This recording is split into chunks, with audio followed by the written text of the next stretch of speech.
Hello, this is Victor Cuevas, and I am an Army veteran. Served from 1973 through 1980 as a military policeman in the United States Army. And this video is about what Veterans Day means to me. Now, first of all, my father served in the Army for 31 years. He was born in Puerto Rico, long time ago, and he grew up there and was very poor. Sometimes he didn't have shoes. 10th grade education, and he enlisted in the Army, in the United States Army.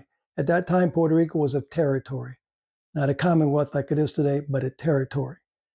And Puerto Ricans could only serve with Puerto Ricans. They weren't allowed to serve with white Army troops because it was an segregated army. And so we had the 65th Infantry Regiment in Puerto Rico. And it was a heroic, proud infantry regiment.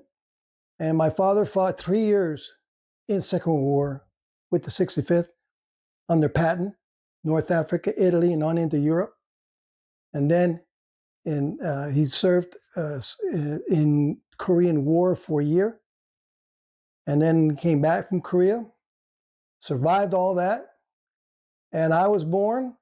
And then when I was 11 months old, the Army was integrated and off to the United States. My father was shipped so he could serve in the regular not the regular Army because he wasn't the regular Army, but to serve with all the other troops. Everybody mixed together in the units. And I grew up in the United States for the rest of my life. I had the privilege of growing up in the Army. I spent 11 years of my childhood in one place, and that's Fort Bragg, North Carolina. Fort Bragg, North Carolina, home of the 82nd Airborne Division and home of the Green Berets of Special Forces. Now, in those days in the South, in North Carolina, everything was segregated. But in the Army post, we were in our own little world because my friends were white, Puerto Rican, Korean, black, you name it. That's how we grew up. Our schools were fully integrated. And guess what? Here's the cool thing. Every kid there, their parent was in the Army. So not only did I get to grow up on an Army post, I grew up where all of us had parents in the military. It's a special way to grow up. And I mean, it was a great life. We had great teachers, great schools, but there were times when some of my friends, well, their father didn't come back from Vietnam. And so, I got to see that every day. Not that parents didn't come out, but I got to be in that environment every day of my life. Every day of my life, almost every day, I saw my father go to work in a uniform of the United States Army. Everywhere we went on post, it was soldiers. I grew up going to Armed Forces Days and seeing all kinds of demonstrations, of firepower demonstrations and things like that. My older brother, who's 11 years older than me, went into the Army. He went into the 82nd Airborne Division, stationed right there at Fort Bragg, and I got to go and see him as a young child jumping out of the plane, seeing those mass parachute jumps from those C-130s as a child, and I just thought that was the greatest thing in the world. And at the age of 16, my father retired, and I was out in the real world. But here's the thing, and I want you all to listen to this very, very carefully, please. Remember, my father spent half of his 31 years in a segregated army. I don't know all the things he went through. I know that once I left Fort Bragg and I went into the real world and started going to schools, I experienced racism and prejudice, and I didn't even know what that was. And I don't know what my father went through, but I will tell you this. My father loved the Army, and he loved the United States of America because when he went to war, he fought under the American flag, not the Puerto Rican flag. Just like if you're from Georgia or Texas, you don't go to war and fight under the Texas flag or the Georgia flag. You fly under the stars and stripes, my man. And that's what my father did. And the Army gave him a great life. He retired and had a wonderful life. He saved his money. He had a great life. And he never, ever once, I never heard my father not once say one contrary word about the United States of America. I never heard him complain about prejudice or racism or anything like that. Growing up, that never entered my psyche. I would look at the news when I was a teenager and see race riots. And I mean, I was 10 years old when President Kennedy came to Fort Bragg, and my father took me to see him. And I was right there on the roadway, the first row when President Kennedy went by, and I saw him right there. I looked up, and there he was, no more than about 20 feet from me. And later that year, he was assassinated. And I remember when Bobby Kennedy was assassinated. I remember when Martin Luther King was assassinated. I remember the Kent riots when the students were shot by the National Guard and all that mess in the 60s. And it never entered my mind, prejudice and racism, because I never experienced it in the military. And I never was raised to have this victim mentality or, well, it's a bunch of racists out here and we can't get ahead. My father had an incredible, distinguished career. Retired as a master sergeant, many, many awards. They loved him. He loved them back. He did a great job in the military. So naturally, you grow up in that environment. That's all you've known most of your life. And at 20 years of age, guess what I'm doing? I'm jumping out of planes with the 82nd Airborne Division like my big brother did as a military police, airborne military police. The greatest honor of my life was to serve for those 7 years, to carry on the legacy and to show my love for my country and what it all meant to me. Now, over the years, you think, now this country is going to hell in a handbasket. And in some aspects of morality, you could say that. But the military became all volunteer around 73, 74. And all those years, the military never had an issue meeting their recruitment goals until Biden became president. All of a sudden, nobody wanted to go in, unfortunately. But during all that time, people kept stepping up to the plate. Young kids kept stepping up to the plate, knowing what they were getting into. We never had a problem getting people to sign up for the airborne. And in my years in the airborne, I saw people get hurt pretty bad jumping out of those planes. And they weren't complaining.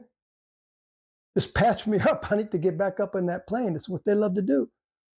That's what they're made to do almost. And so we never had a problem. 9/11 hit, for those of you who still remember it, and you should. And recruitment went through the roof. Listen, folks, after 9/11, people went into the military in record numbers knowing they were going to war. Who does that? That's a special person. That's a veteran. They do that. And I want to thank from the bottom of my heart all my nieces and nephews. I got a lot of nieces and nephews, folks. And you wouldn't believe how many of them served and went to combat. It's part of the legacy. My grandfathers, my father, me, my older brother, and then comes nieces and nephews, and they serve. Hey, when President Trump was elected the second time around, overnight, recruitment went through the roof again. Within 6 or 7 months, the military had met all the recruiting goals for the whole year. Why? Leadership. So when I think of those kids, men and women, young, 18, 19, 20, walking into those recruiting offices all over the nation, knowing what's going on. Listen, from 9/11 until just recently, them kids signed up. They knew they were probably going to go to Afghanistan or Iraq or who knows where. And how about those who sign up for special operations, special forces, Navy SEALs, things like that, Rangers? They know they're going to go somewhere and see combat. They keep doing it. They keep volunteering. They keep stepping up to the plate. They go into those recruiting offices and they say, here I am. Send me. I'll go.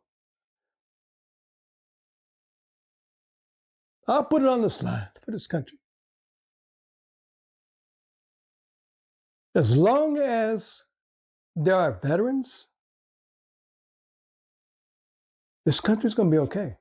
As long as there are kids, young kids, stepping up to the plate every day, saying, send me, we're going to be okay. And all for you out there that hate this country and think this is a racist country and it's an evil country, shame on you, because there are kids every day signing up saying, we're going to die for you. You hate us. You don't even like this country. But we're going to go there and we're going to serve for you. And then, you know what? If we die, we'll die. Because we love this country. That's what being a veteran is. You know, I don't know how to express it any better. I had the advantage of growing up in the military, seeing the sacrifices every day, seeing friends whose parents never came home, people getting hurt in military accidents all the time. I served and saw all kinds of people get hurt. They didn't cry, they didn't complain. They signed up for it. You understand that, folks? They signed up for it. That's special people. That's special people right there.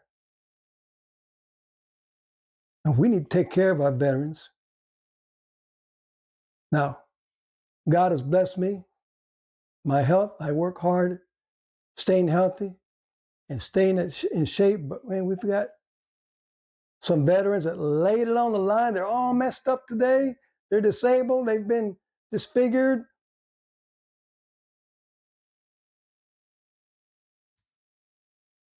You got to thank them.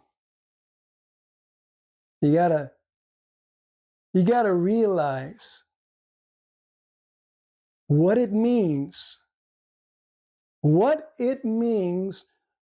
for someone to walk into a recruiting office for any branch of service and say, sign me up, I'll go. To me, that's huge. That's huge because I know I still got a country. When our young men and women are willing to put their life on the line, what all of us take for granted and enjoy every day, even those idiots that are out there burning this country to the ground out there, let them try that in another country. Russia, China, Venezuela, Cuba, a lot of African countries, several countries in this world. Try that over there and see what happens. So anyway, really emotional, but that's what it means to me to be a veteran. And at age 72, my hopes for this country are still way up here. And I thank all the young men and women out there today that are willing to step up to the plate. And you mothers and fathers, if your child comes to you, says, I want to be in the military, you may be afraid. Don't discourage them. Don't let them go the rest of their life thinking, I could have served. My mother hadn't talked me out of it. Don't do it, please. Let them live out their desire, that passion, because it takes a certain amount of desire, a certain amount of passion in there to want to serve in that respect. Oh, I'm afraid he's going to get hurt. You know how many kids get hurt skateboarding, surfing, doing these triathlons, mountain biking?